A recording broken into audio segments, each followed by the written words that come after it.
Amen. Nashangaa ni kwa nini bara letu la Afrika ni bara linaloongoza kukutaja Mungu wa mbinguni. Waafrika wote tunajua kwamba yuko Mungu mbinguni. Lakini Wachina ambao Mungu wao ni Donieni na Bruce Lee, wanaabudu miungu ya Mao kwa shauri ni tempo.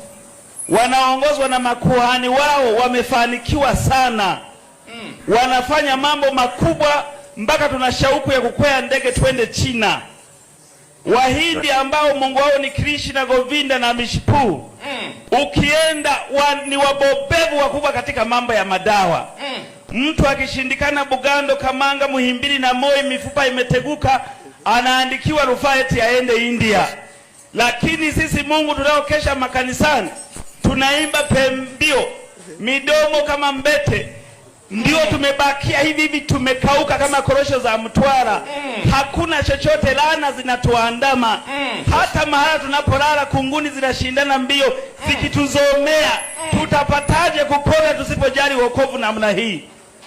Jioni ya leo Mungu, hawa mashujaa waliotembea, amen, wamekuja wakulingane wewe Mungu wa mbinguni. Amen. Baba, haiwezekani tukutaje lakini hatufanani na wewe. Haiwezekani tukusome kwenye Biblia halafu hatufanani na wewe. Never. Mbona Waisraeli wanaokujua hawafanani na sisi? Wao pamoja na kwamba wamemkataa Yesu ni wabarikiwa na ni wenye heri. Wanaishi nchi ya mawe, nchi ambayo hata haina nyuki, wala hata maziwa hayapo, hata asali haipo. Lakini asali yao ni maziwa, ni utulivu ya kwamba sisi tumebarikiwa katika babu yetu Ibrahimu. Dunia yote na mali yote ni yetu. Kweli baba. Sisi Mungu tuna mito. Mawe yote mazuri duniani yako Tanzania. Tanzanite ya Merelani haipatikani sehemu nyingine, iko Arusha. Almasi Afrika wanayo, lakini kwa sehemu kubwa ya Mwadui ni bora kuliko zote. Dhahabu imejaa Nyamongo, imejaa Geita, Mbeya ya kutosha, Dodoma, hapa Kahama kama yote hadi Buzwagi.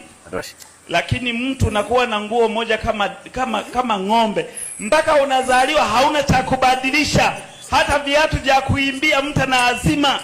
Makeup yenyewe mtu anachukua unga wa Pemba ndio wanajiparua nao uso, ndio maana wengine wamebabuka kama chapati iliyoiva vibaya.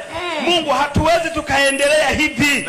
Jioni ya leo tumekuja kujitibulia maji ili huu kurutu uoshwe. Moshi uliokuwa kichwani uende. Tufanye kuwa viumbe vipya. Tunatamani kuona watu waliobarikiwa, waliofanikiwa, walionona. Mtu Mungu anakufa mpaka hata kilo za mfuko wa simenti hana.